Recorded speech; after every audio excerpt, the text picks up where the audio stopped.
pension de retraite pour la diaspora, les précisions de la CNR. Le directeur général de la Caisse nationale des retraites, CNR, Jafar Abdelli, a révélé, hier, lors de son passage à la radio chaîne I, que le seuil minimum pour les expatriés souhaitant adhérer à la Caisse nationale des retraites est estimé à 54 000 dinars, soit environ 350 € au minimum, ce qui équivaut à 3 fois le salaire de référence. Jafar Abdelli a expliqué que l'expatrié doit payer le montant en devise, à condition que la devise soit convertible, indiquant que ceux qui souhaitent adhérer doivent être inscrits dans les services diplomatiques et consulaires algériens, et ne doivent pas être affiliés au système de sécurité sociale en Algérie. Autre condition, l'intéressé doit jouir de la nationalité algérienne et l'âge de ne pas dépasser 55 ans, et qu'il exerce une activité rémunérée ou non, et qu'il doit également présenter un certificat de travail ou un registre du commerce.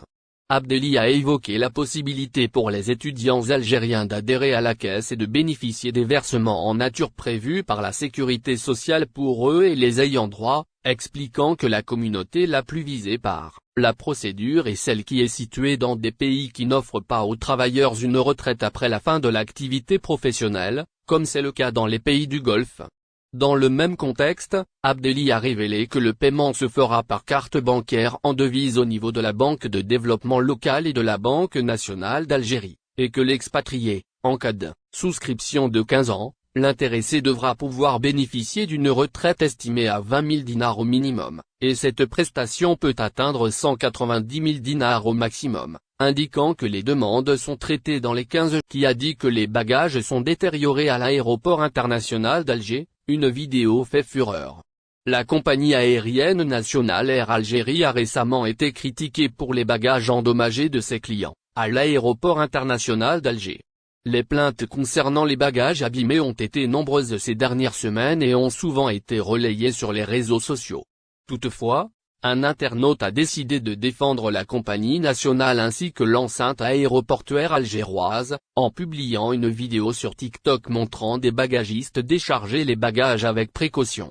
Cette vidéo a suscité des réactions mitigées de la part des internautes. Les bagages endommagés sont un problème courant dans l'industrie aérienne, mais cela ne justifie en aucun cas le fait que des passagers subissent des dommages à leurs biens personnels. Les voyageurs paient pour voyager en toute sécurité et avec leurs bagages en bon état. Cependant, il est important de noter que les compagnies aériennes ne sont pas les seuls responsables des dommages causés aux bagages. Les bagagistes de l'aéroport, les équipements de manutention des bagages et même les passagers peuvent contribuer à ces problèmes. Dans la vidéo publiée sur TikTok, l'auteur montre des bagagistes décharger avec précaution les bagages depuis la soute d'un avion d'Air Algérie à l'aéroport international d'Alger. Qui a dit que les bagages sont détériorés à l'aéroport international d'Alger, dit-il. Néanmoins, il est à noter que cette vidéo montre une seule partie du processus de manipulation des bagages.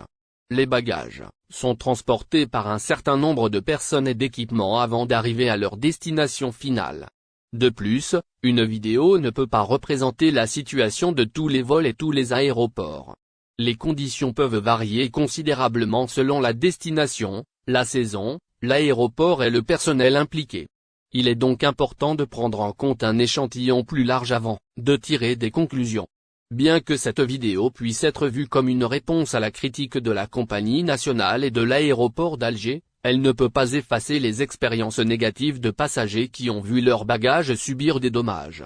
Il est important que les compagnies aériennes prennent leurs responsabilités et fournissent une assistance et une indemnisation adéquates à leurs clients en cas de problème avec leurs bagages. Nouvelle provocation du Maroc, les mises en garde de l'Algérie. Sévère réplique de l'Algérie contre le Maghreb et ses visées expansionnistes imaginaires.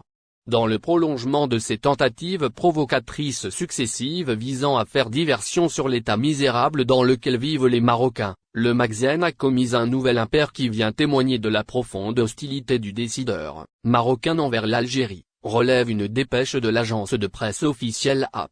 Suite à la publication d'un dossier subversif par un relais médiatique du Palais Royal à Rabat, dépourvu de tout professionnalisme médiatique, et qui reflète les visées expansionnistes marocaines, à travers lequel il a annexé des parties du territoire algérien imprégné du sang de milliers de Chouada, à un royaume, accoutumé d'ailleurs à tracer virtuellement ses frontières ou à colorier les cartes.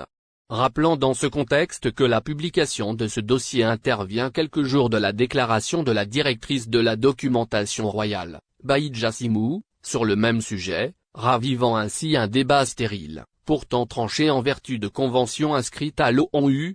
Selon la dépêche de l'AP, il est clair que cette campagne a été orchestrée par le Magazine dont la réputation est entamée, devenant même la risée du monde, notamment après son implication dans le scandale Marogat au Parlement européen, et les scandales d'espionnage contre la presse et les activistes, un espionnage qui a même ciblé certains officiels parmi les partenaires du Maroc, constituant désormais une véritable menace et un danger pour tous ses voisins, et ce, de l'aveu même de l'ancien ministre des Droits humains, le bâtonnier Mohamed Ziane.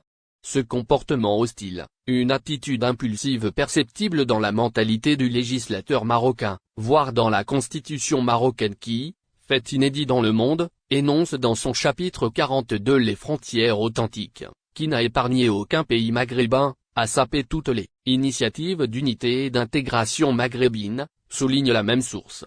Ajoutant que les visées du Magazine sont allées au-delà de l'espace maghrébin pour atteindre le continent africain, libéré du joug colonial grâce au sacrifice de ses enfants.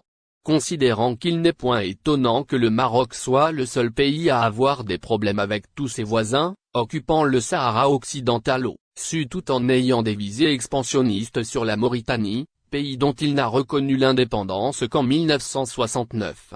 Il déclara également une guerre en 1963 contre l'Algérie qui venait d'arracher son indépendance.